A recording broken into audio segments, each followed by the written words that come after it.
2 days ago, the whole world has witnessed the degrading fashion in which a former president of a sovereign country was bundled into a private aircraft and summarily transported to The Hague. To us lawyers, this would be called an extrajudicial rendition. To the less legally inclined, it was a pure and simple kidnapping. My client was denied all access to the legal recourse in the country of his citizenship, and this all in the nature of political score settling. Two troubled entities struck an unlikely alliance, an incumbent president who wished to neutralize and choke the legacy of my client and his daughter on the other hand, and a troubled legal institution subject to delegitimization and desperate for a price cuts and a legal show today on the other hand. With this in mind, it is not surprising that my client was abducted from his country.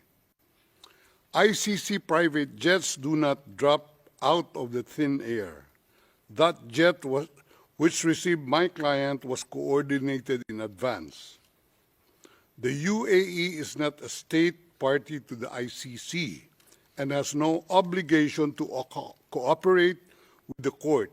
Yet my client sat in transit in that country for more than 5 hours.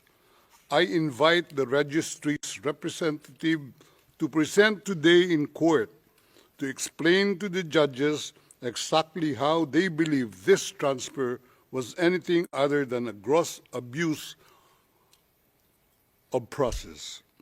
Given the precipitous arrival of my client, an elderly man with debilitating medical issues, hard of hearing and poor of sight, he was taken to a hospital for observation.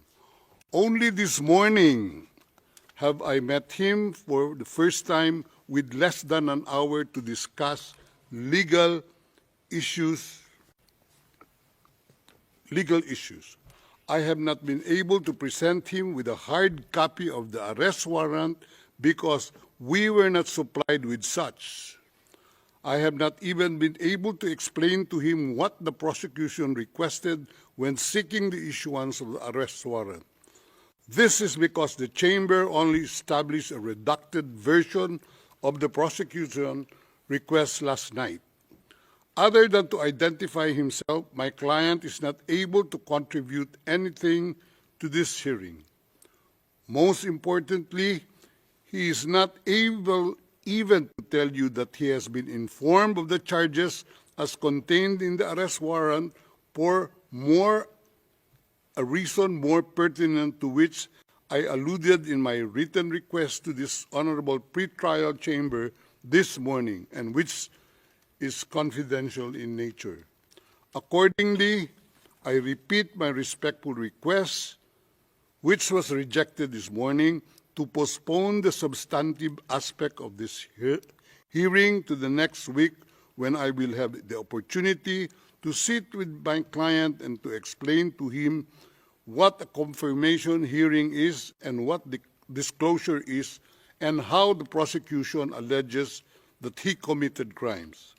I thank the court for its attention and regret to say that I do not have instructions to continue my submission any further today. Thank you.